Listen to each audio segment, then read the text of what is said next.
sistemático en Internet.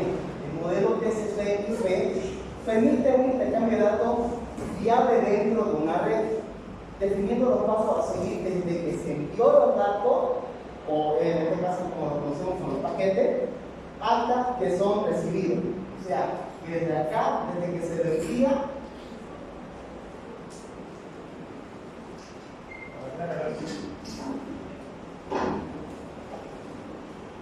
entonces desde que se envía hasta que lo recibe.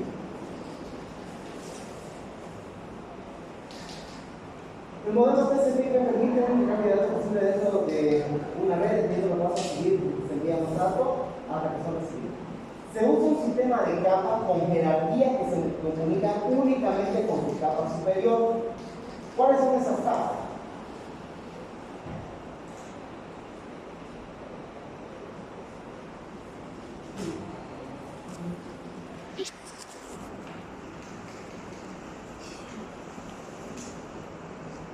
Tenemos entonces lo que es la capa de interfaz de red.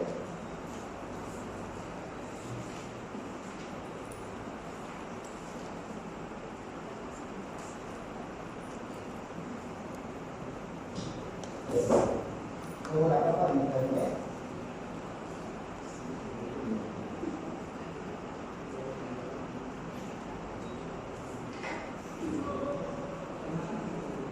La capa de transporte.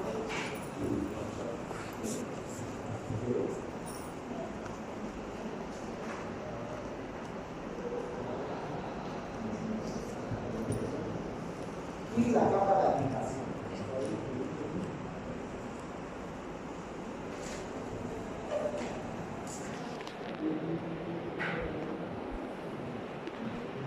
Entonces, debería de ser transforma trabajo y que para que funcione esta de acá, primero tiene que hacerle caso a esta.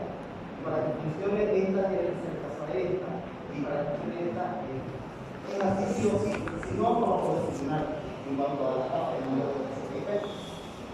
El nivel de interfaz de red es la primera capa que ofrece la posibilidad de acceso físico a la red y especificando el modelo de datos que deben enrutarse o cómo deben enrutarse. La capa de internet es la que proporciona el paquete de datos que habilita la dirección IP. La capa de transporte permite conocer el estado de la transmisión, así como los datos de enrutamiento. Y la capa de aplicación ya es la parte superior del protocolo y suministra las funciones de red que se comunican con la capa anterior. Luego aquí empezamos lo que es el control de congestión.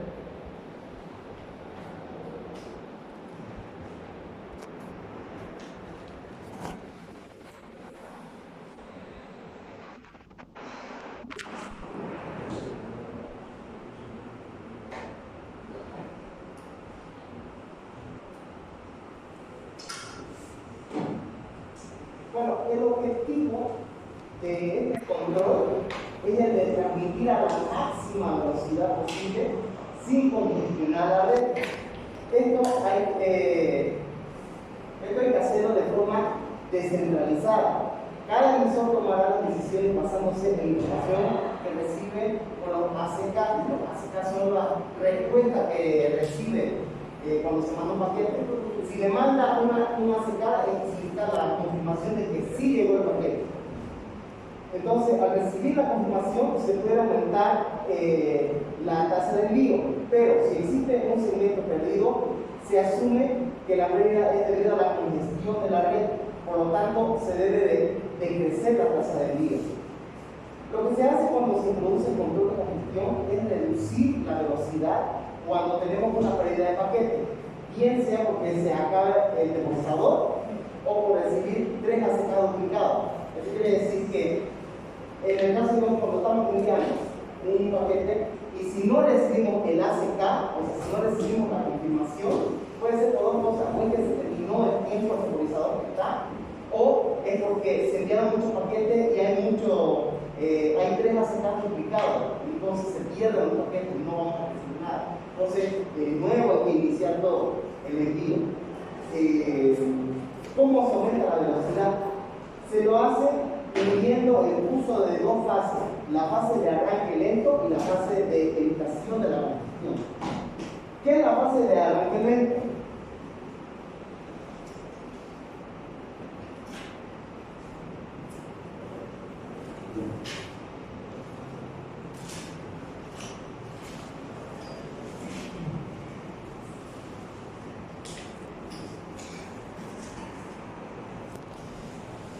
Lo que se intentará en esta fase es aumentar la velocidad muy rápidamente, al contrario de lo que indica su nombre, claro.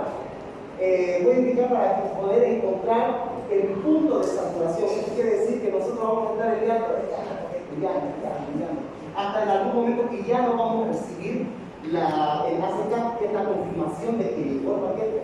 Entonces está mandando recibo. Ya no recibí la confirmación. Ya lo fregué entonces otra vez tengo que volver a empezar, pero esta vez ya no mandando dos paquetes, tres paquetes, cuatro paquetes. Y ya no recibo la confirmación, ya lo fregué entonces otra vez, un paquete, dos paquetes. Eso es lo que significa. Entonces, los segmentos que se irán mandando aumentarán con respecto a los ACK recibidos. De esta forma llegamos prácticamente a velocidades muy altas que probablemente saturen la red y comiencen a perder paquetes.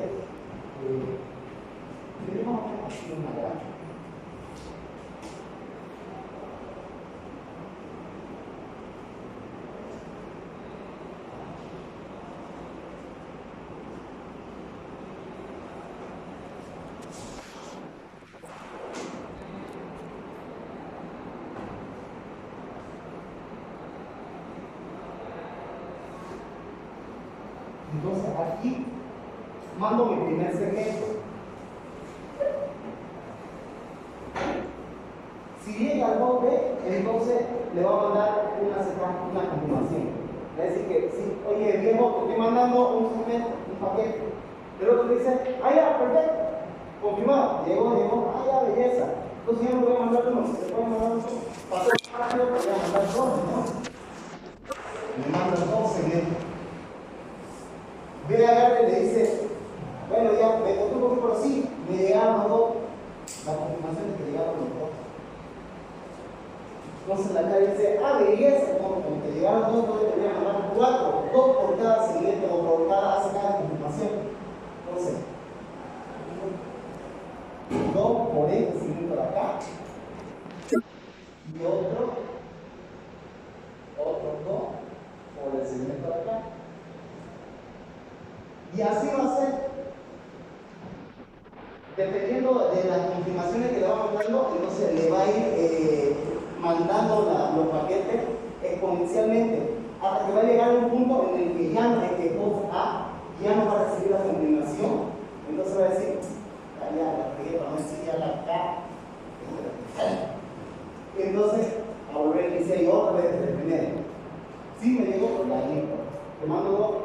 Me llegaron, listo, te mando cuatro, listo, hasta que en algún punto va a decir, se saturó y no le va a llegar la confirmación, entonces otra vez inicia. Ese es el protocolo que se hace en cuanto a las fases de arranque lento, para saber en qué punto va a haber alguna saturación. Cuando llegue a detectar una pérdida de paquetes, ya sea por el fin del temporizador o por triple ACK duplicado, se establecerá un valor de umbral a la mitad de la ventana de combustión. Esto para evitar la circulación de la red. Ahorita voy a dejar el punto.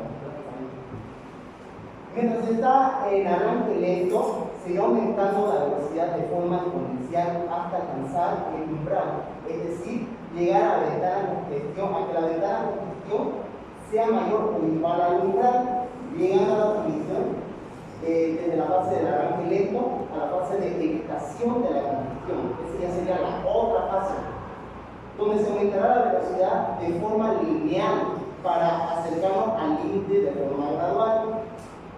La otra un poquito más lenta, pero es un poquito más segura. Van a estar enviando los paquetes de forma más lenta, pero de ahí vamos a saber gradualmente en qué momento hay alguna saturación de la red. En cuanto se llega a una pérdida de paquetes, volvemos a la fase de arranque lento y disminuye la velocidad al mínimo. con la evitación de la congestión. Lo que se intenta es acercarse a la congestión de una forma más lenta, aumentando la ventana de congestión. En un segmento total por ventana, esto se implementa aumentando por cada ácido recibido.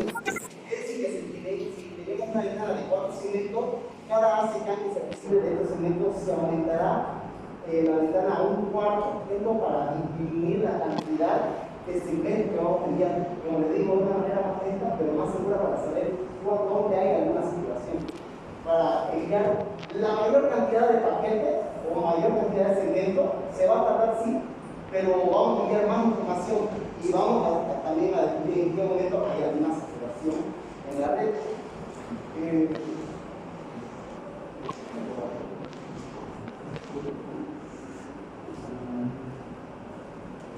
¿Querés papel?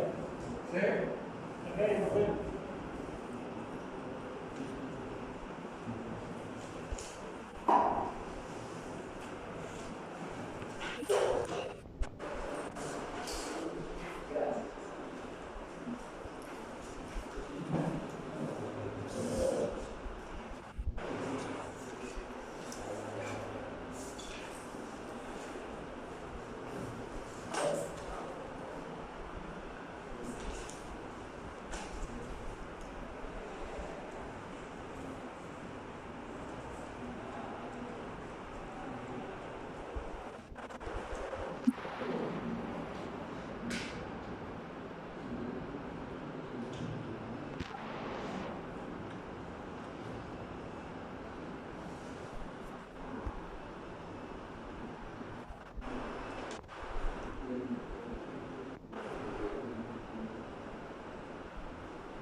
Este de aquí es un ejemplo, digamos, de TCP Tahoe, que era la versión de la Universidad de Stanford. Este era más o menos cómo era la relación o cómo era la comunicación de una red a otra. Cómo iban mandando los datos. Aquí vemos, primeramente, lo que era con la fase de arranque lento. Entonces iba, mandaba, y aquí ya había un poco de saturación.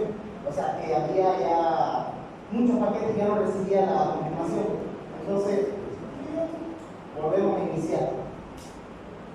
Aquí entonces en este momento es cuando la mitad de todita esta comunicación, digamos, de estar enviando los paquetes, se detecta el umbral, más o menos por la mitad que nos tiene que ser ya cuando comenzamos lo que es la fase de evitación de la congestión. Entonces, como vemos, ya no es, digamos, la misma gráfica. Esta de acá, al mandar paquete,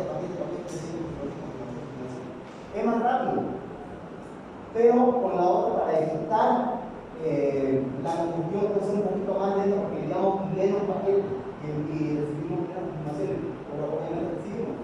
Entonces, el momento de llegar al punto de umbral, directamente ya cambia entonces a la fase de arranque lento, entonces empieza a mandar más paquetes hasta que llega aquí lo que es la 3 ACK duplicados.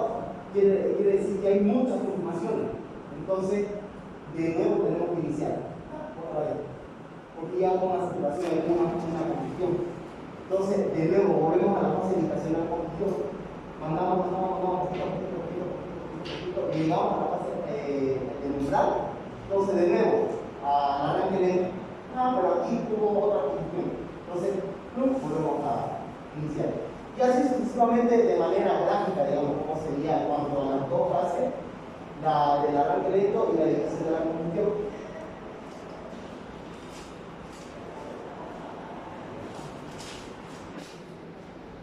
Ahora vamos a lo que es el control del flujo, que es lo que vimos un poco en la anterior clase con los ingenieros.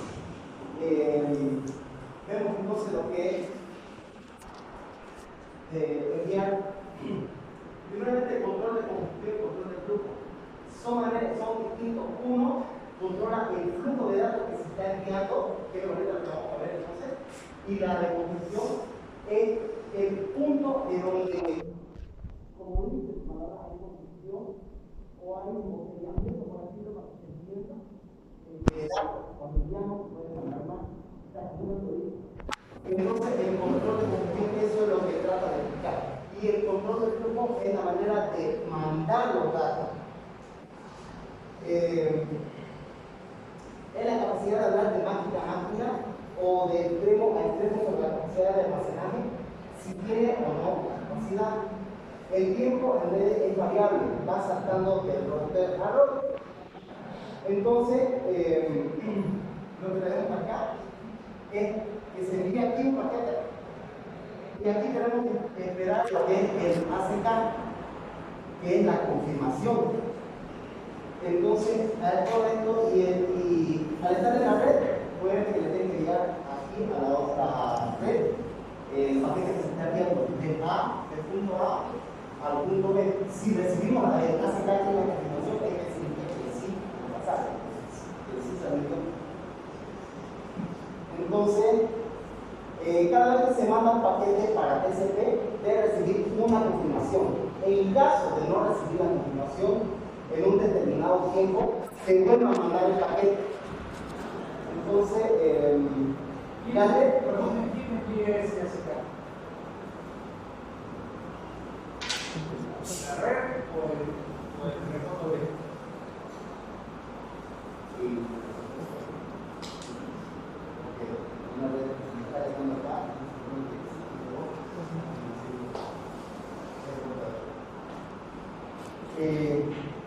Bueno, entonces, para calcular para TCP, para calcular los tiempos para TCP, es paquete por paquete. Entonces,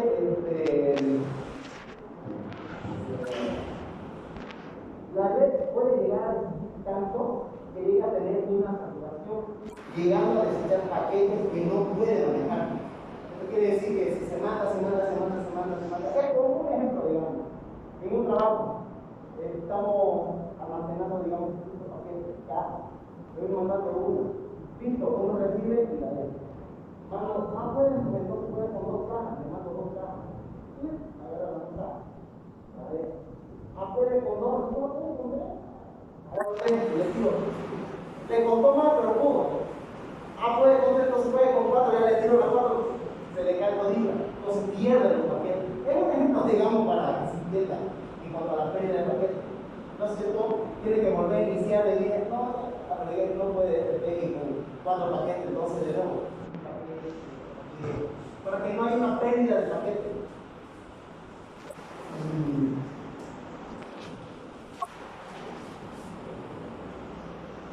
Luego tenemos los times en SP. Este utiliza varios, lo que son los memorizadores. Entonces, se utiliza varios memorizadores para garantizar que no se produzcan retrasos excesivos durante la comunicación. Esa es la importancia, digamos, de los memorizadores. Lo que mayormente se utiliza es el memorizador de transmisión.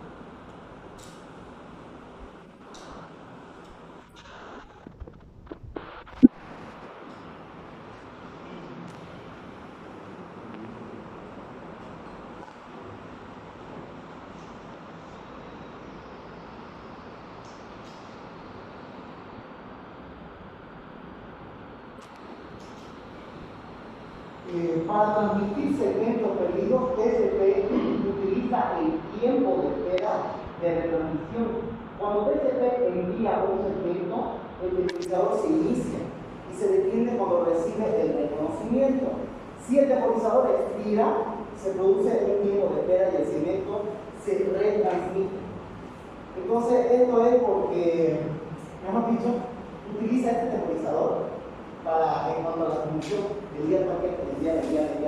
Si no llegan los paquetes en el determinado tiempo que tiene este temporizador, entonces el segmento debe retransmitir los paquetes que no pudo enviar, digamos, o que no no pudo tener una confirmación. Luego tenemos el temporizador persistente.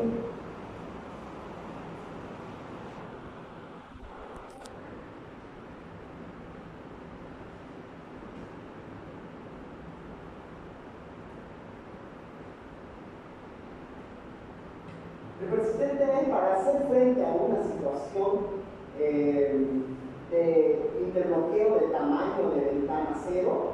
TCP utiliza un temporizador persistente.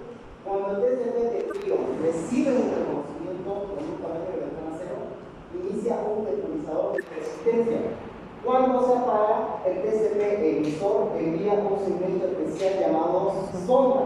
¿Y qué es la sonda?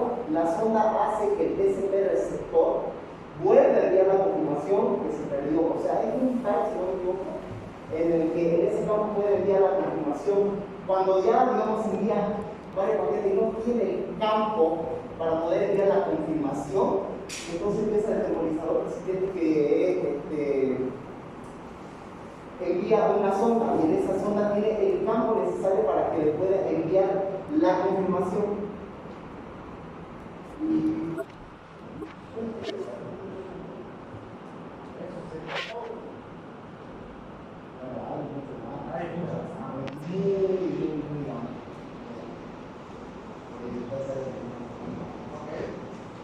Está bien. ¿Alguien que quiera adicionar algo?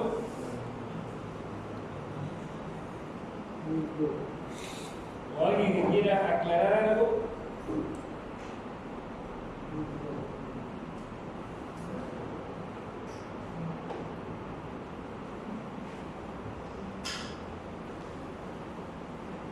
Todos leyeron el TCP, supongo.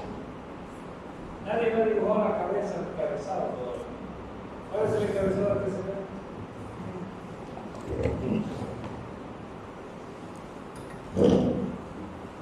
¿Lo tienen? ¿Aquí?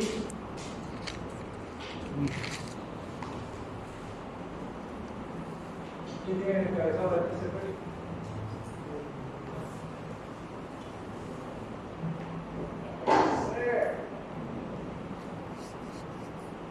Todo esto lo que ha estado explicando su compañero y lo que hemos estado hablando es el funcionamiento del protocolo. ¿Sí? No hemos hablado de la trama, en realidad. La trama es el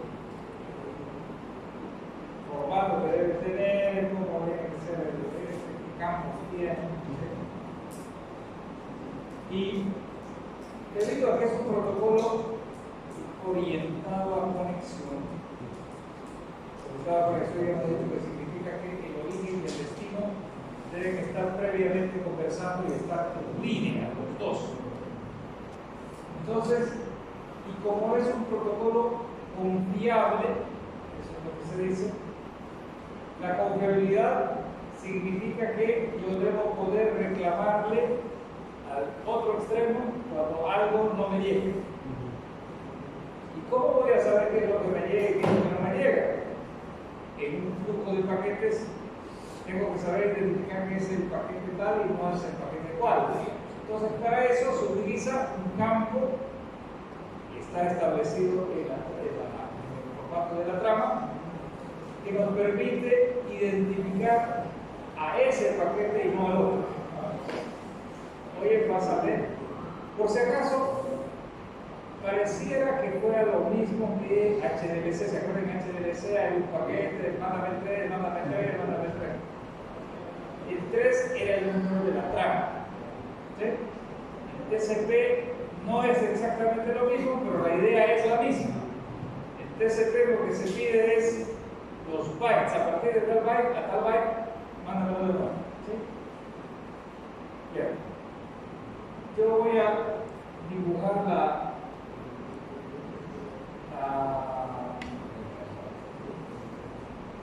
TCP. Supongo que este Google sabrá más.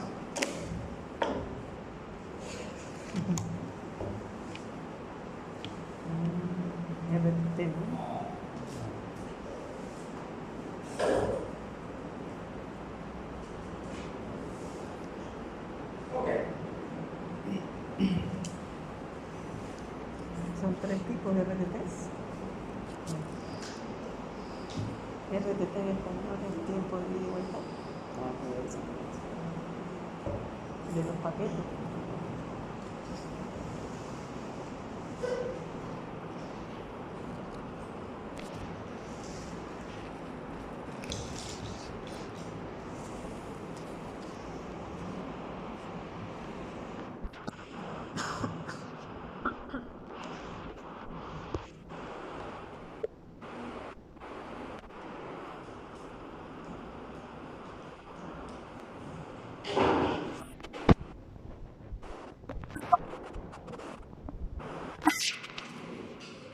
Vamos a volver a empezar este tema, esto es súper interesante.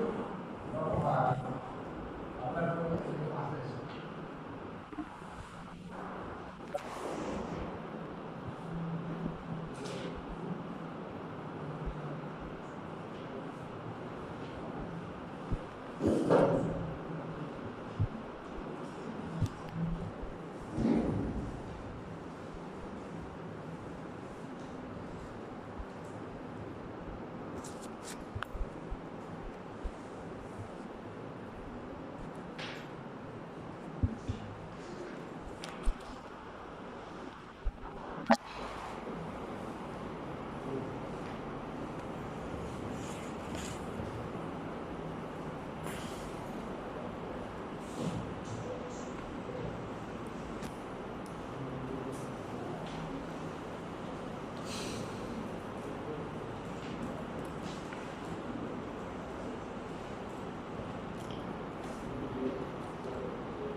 Clasificó.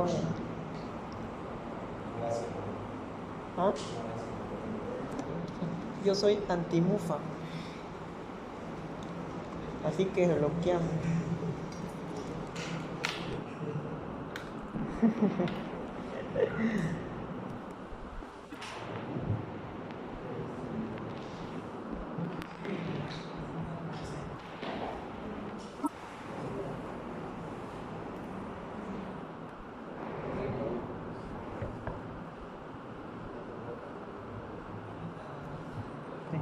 Bits más 31 bytes, ¿no? Yep. El tamaño del subtramo similar al datagrama IP. Sí.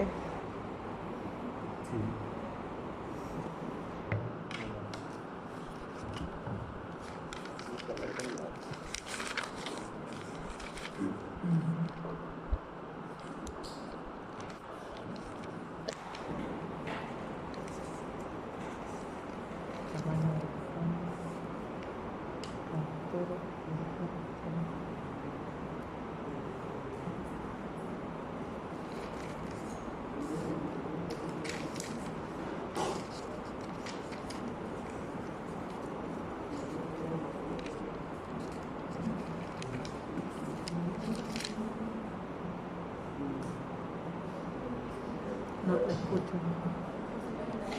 ¿Qué? Ah, la batería. Bien. 26%. Para los que quieran, ese es el encabezado con los campos que tiene TCP.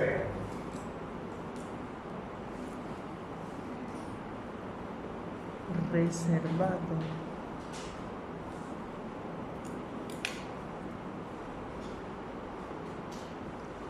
Flags, banderas. Bien. Hay varios campos y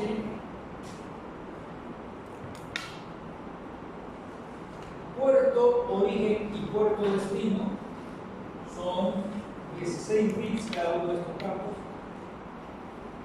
Quiere decir que con 16 bits tenemos 65.536 combinaciones posibles. Los puertos son exactamente, es una analogía de los puertos de los barcos. Un puerto es un lugar donde llegan y salen barcos, ¿no? Entonces, ellos tomaron esta idea de decir, bueno, sabes que debe haber un puerto origen y un puerto destino. O sea, de algún lugar sale el paquete y a algún lugar llega. Entonces, es más o menos, ya vamos a ver luego cómo se maneja eso. Cada vez que una trama sale, o un paquete sale del elemento, se le debe poner un número de secuencia. Es lo que habíamos hablado, ¿no? Como un identificador. Entonces, de esa forma, el lugar remoto sabe qué es lo que va a pedir en caso de que tenga que pedir que le reenvíen o que no llegó o lo que sea. En el caso del ACK, el ACK es el número de secuencia, ¿no? Dependiendo a qué número de secuencia sea. Esta es una confirmación, puede estar confirmando un paquete que no es necesariamente este número de secuencia. ¿Okay? Es una confirmación a un paquete determinado. Luego hay una serie de campos. Hay un campo que es reservado. Tamaño de ventana es usado para hacer control de flujo. Si digo que tengo una ventana 0, voy a poner una ventana 0. La ventana tiene una capacidad de 64K, o sea, 65.535 combinaciones 36. Que eso se denomina 64K. Entonces, el tamaño de ventana puede ser 64K, puede ser cualquier valor hasta 64K. Más de 64K no se permite porque el diseño está hecho para que con ese tamaño sea suficiente para funcionar. Bueno, viene un check zoom y después vienen opciones, las opciones que hacen que hacer los usos, y después viene la data. Esto es muy simple, no es tan complejo, no existen tantos campos. ¿Sí? Ok, nos vamos a quedar, para el número de secuencia es importante, pero nos vamos a quedar y vamos a hablar del puerto origen y puerto destino, que son las partes más interesantes de esto. ¿Sí?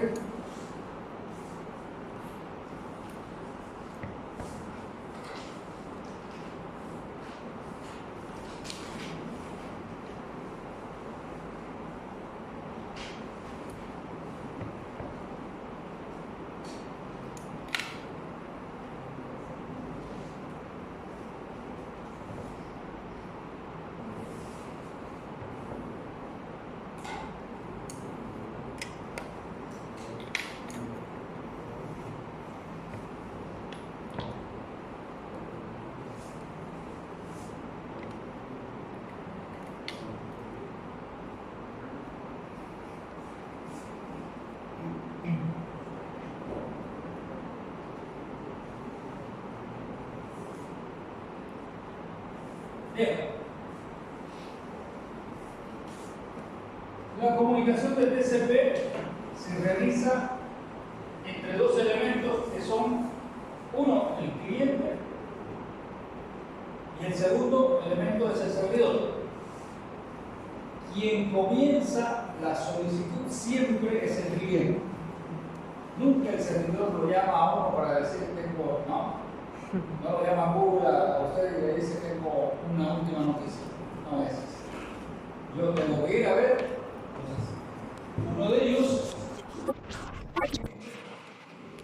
y el otro es el servidor. Ya hemos hablado en la clase anterior, o no sé cuándo, hablamos de que era un servidor, que era un servicio, que un servicio es un software que está metido dentro de un hardware para hacer, ¿no?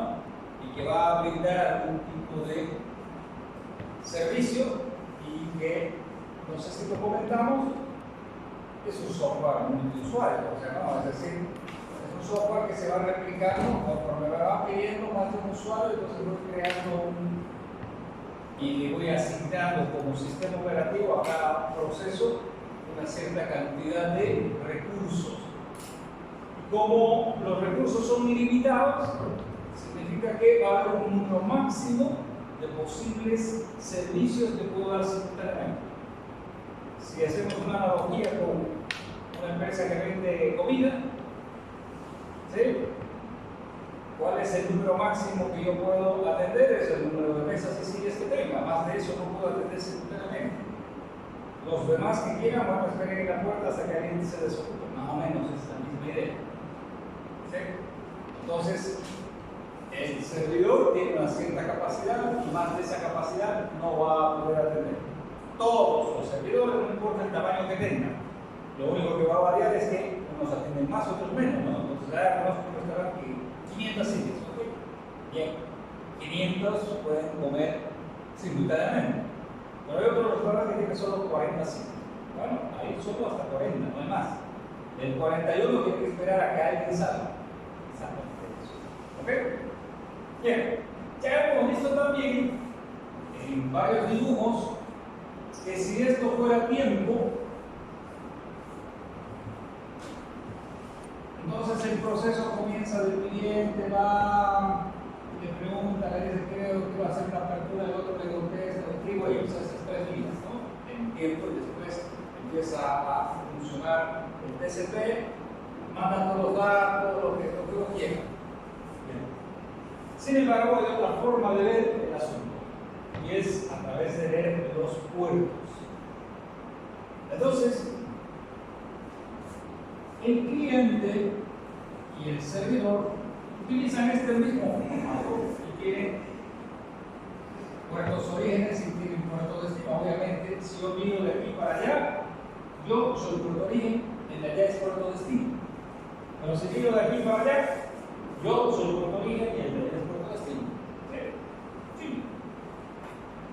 Como tenemos 16 bits, tenemos 2 elevado a las 16 combinaciones posibles. Por lo tanto, si yo empiezo a poner el 0 aquí, el número de puertos, el último puerto será 65.535.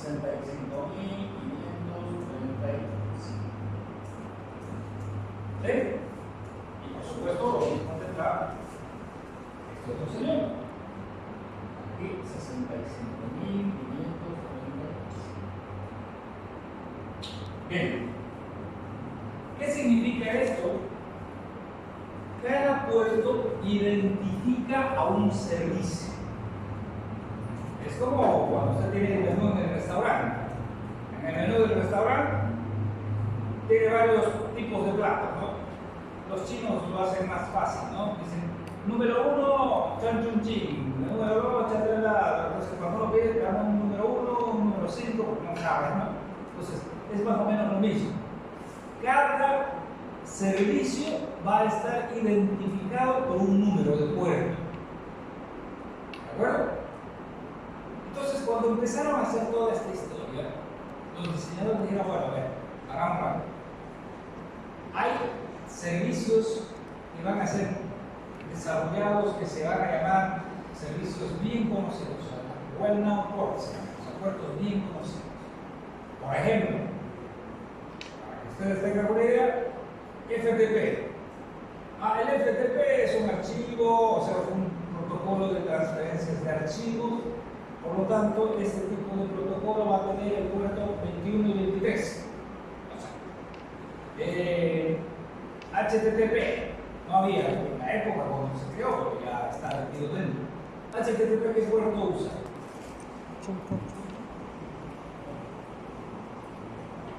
¿No? Puerto 80 es un puerto bien conocido de HTTP. Entonces lo que sucedió es que dijeron, bueno, ¿sabes qué? Vamos a dejar un espacio para estos puertos que son los puertos que se llaman bien conocidos, o sea, puertos o servicios bien conocidos. ¿Sí? Y hasta que los primeros 1024 puertos dijeron, estos van a ser puertos bien conocidos. ¿Qué significa que ser 10 puertos bien conocidos? Significa que un cliente no puede usar esos puertos para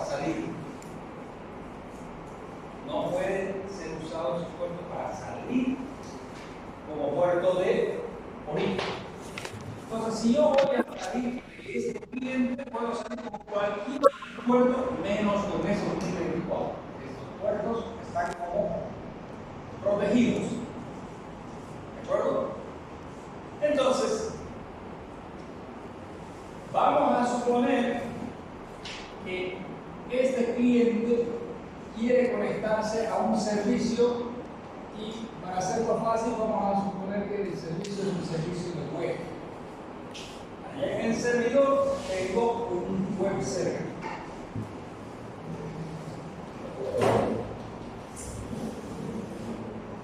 Este web server,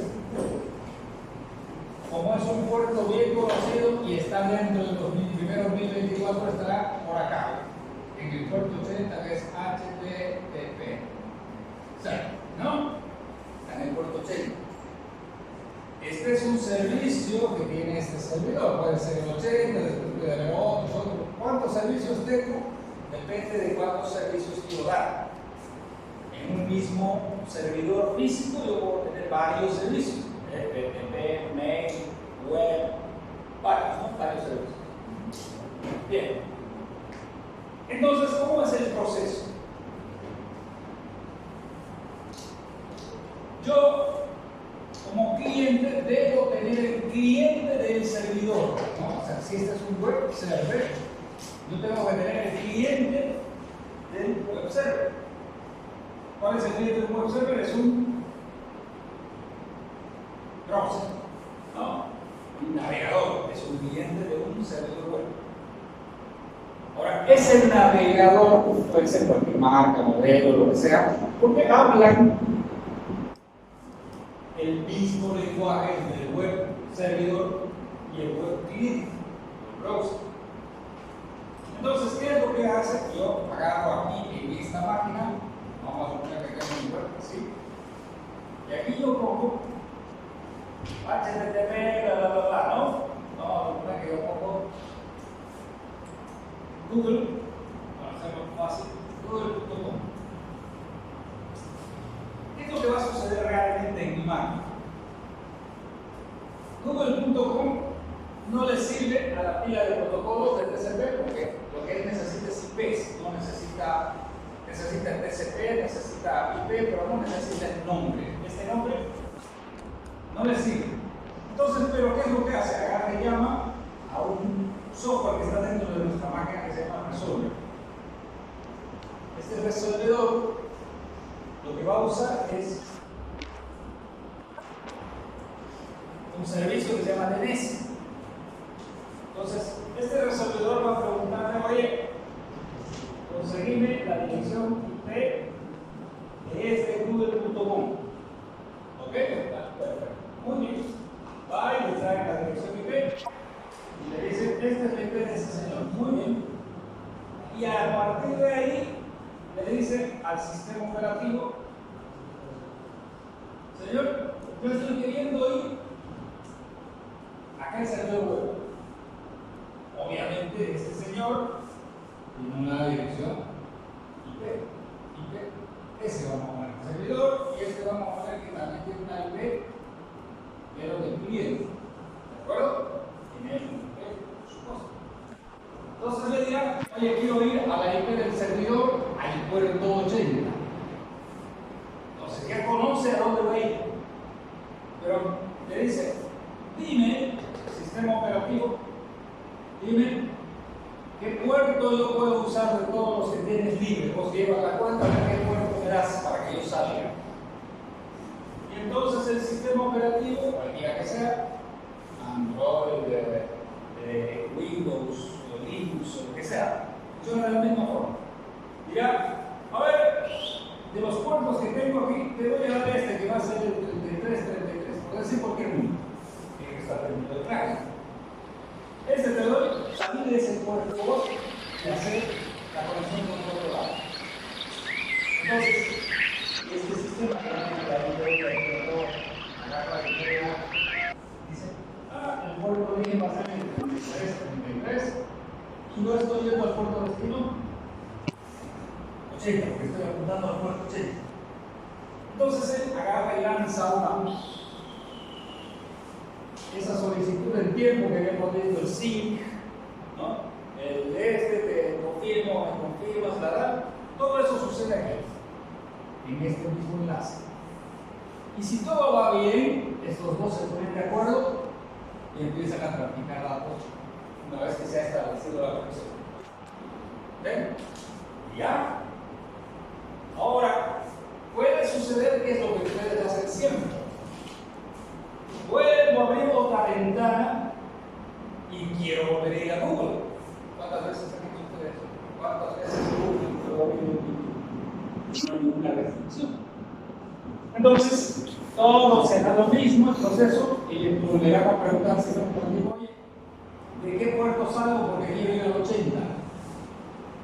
Salir aquí del 44, 49, estamos poniendo números dentro de los. Entonces le asigna un puerto de salida y este servidor puede hacer el proceso y entonces establece una segunda conexión desde el mismo cliente al mismo servidor. ¿De acuerdo? Y así podemos hacer cuantas solicitudes tenga. Ese cliente puede querer ir al mail, va a ir a otro puerto, pero va a ir al mail, puede ir al FTP, puede ir a lo que sea. ¿De acuerdo? Bien.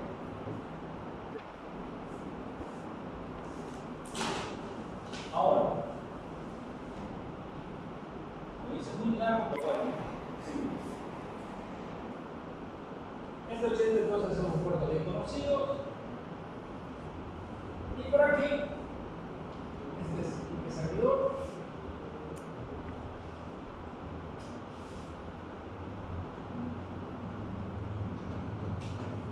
Por aquí aparece otro que tiene lo mismo, bla, bla, bla. Y este es un cliente 2. Este es el cliente C, el otro es el cliente 2. Hace la misma operatoria, quiere ir a la página web, le asigna un puerto del 3.000 y arranca y se va y se conecta, hace todo el handshaking y establece la conexión.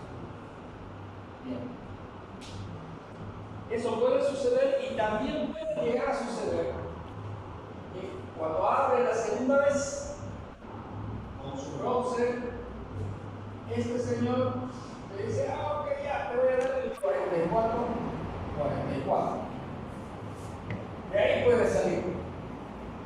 Y entonces dice, muy bien, y sale y va allá, hace la conexión, sí, todo va bien, pum. Se conecta a una conexión.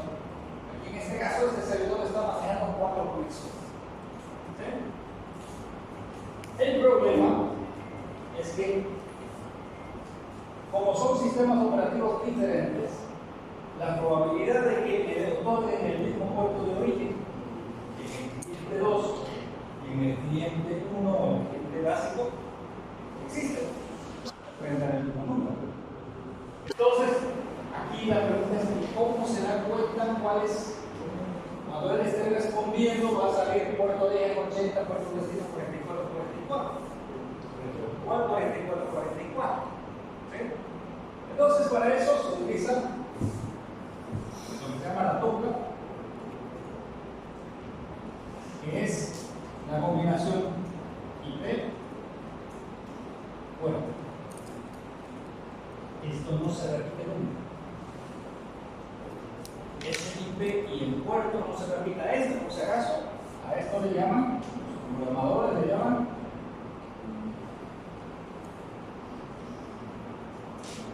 es el socket, no sé qué. Ese es eso. El socket es una combinación de la IP y el puerto. Y eso no se repite. Entonces, este señor tiene el IPC con el puerto 4444, y ese tiene el IP C2 con el puerto 4444. Por tanto, el servidor nunca se va a confundir, siempre va a mandar lo que tenga que mandar a cada uno de los. Puede ser que este le esté pidiendo noticias de enero y este le está pidiendo noticias de marzo, cada flujo va a ser diferente. Y entonces, esta es una forma de ver diferente de las conexiones de TCP. Normalmente no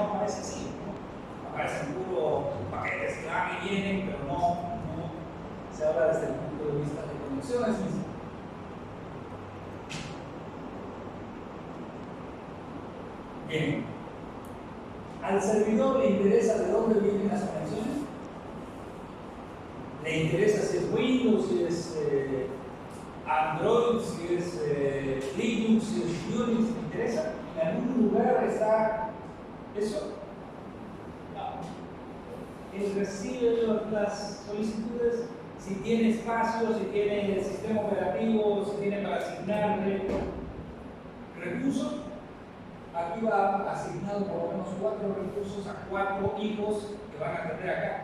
Cada conexión es atendida por una copia de software, que es del servidor. ¿Sí? El servidor, vamos a poner que es un servidor web, entonces cuando llega una solicitud de web, se crea un hijo y dice, pues atendelo, a pesar de los recursos, memoria, todo, atendelo, hasta que corte con un mensaje. Llega otra solicitud de entrada, otro, lo mismo. Software que está yendo, aquí es memoria, que es todo, atendelo, ¿no? Y obviamente eso se va a hacer hasta que se acabe su memoria. Cuando se acabe la memoria de los recursos, el servidor le dirá a la próxima que venga a pedirle la colección de datos, recursos, ¿no? O sea, ya no puedo.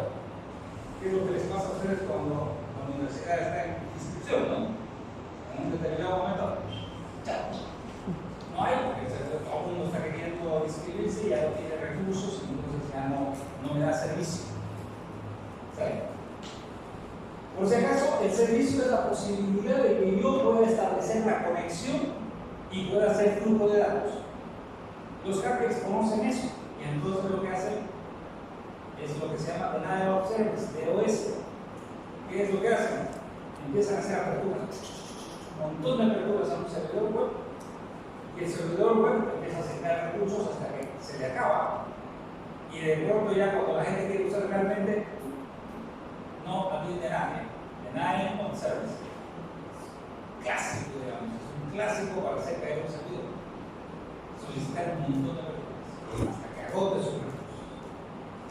¿Entienden? Hay softwarecitos que hacen todas esas aperturas. Hacen el primer inicio del sync.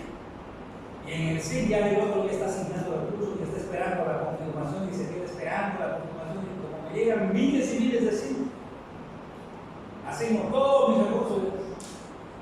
Obviamente ya se sabe, entonces ya se dice, oye, si me llegan 50 solicitudes por segundo de esa misma dirección, quiere decir que es un tipo que me está queriendo hackear, orden, ¿no? Etcétera. Bonito el asunto. Bien, aquí para terminar. Sucede que este es mi servidor. ¿Sí? El servidor que yo estoy usando para el servicio web. Vamos a poner de la universidad. Sucede que yo para probar si mi web está funcionando no me tengo que ir a otra máquina. Puedo hacerla de la misma máquina que es el servidor. Entonces aquí yo me voy a la pantalla, abro el browser, pongo aquí. Voy a apuntar a este mismo lugar, mi sistema operativo dirá, bueno, vos eres el cliente, así, te voy a dar el 60.000, o el 6666, puede ser un número. De ahí debe salir para ir al servicio. Entonces él hace lo mismo que hace cualquiera. Se conecta al puerto 80, el puerto 80 le dice, se crea el software, todo. Pero fíjense que él es el mismo. Es el mismo. Entonces, ¿qué significa? Que un servidor, no existe un servidor puro. En este caso, para el 6666, él es un cliente del servicio. Por lo tanto, un servidor puede ser cliente, puede ser las dos cosas a la vez, claro que sí. En este caso, en este ejemplo, está sirviendo como cliente en esa conexión y está además dando el servicio. Por lo tanto, es cliente, servidor. Entonces, no hay servidores puros ni hay clientes puros. ¿De acuerdo? De hecho, los últimos sistemas operativos de Windows les permiten crear su página web, ¿verdad? Su servicio web. Significa que aquí, en estos 2024 o en algún lugar, yo podría crear mi servicio web personalísimo y le digo a mi amigo, oye, mi página web está en tal lugar, aquí puedes ver si te conectas, etc. Como el puerto bien conocido es el 80, normalmente ya los programadores han cambiado el número por software. Por ejemplo, yo quiero que mi página web no funcione en el puerto 80, que es el estándar. Yo quiero que funcione en el puerto 4000. Y lo hago. Es un archivito donde se cambia el número de puerto y hago funcionar en el puerto que quiera. Obviamente, el cliente tiene que saber en qué puerto está, porque si no va a tener que pasarse todos los puertos para ver cuál es el que le responde. ¿Okay? Entonces hay cosas que funcionan muy bien. Ok. No sé si estamos hasta ahí. ¿Hasta ahí va la idea?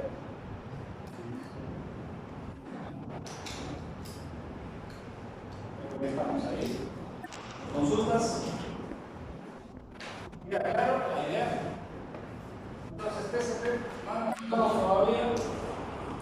Hay un trabajo que quisiera que lo vean hasta aquí, se lo voy a pasar ahora.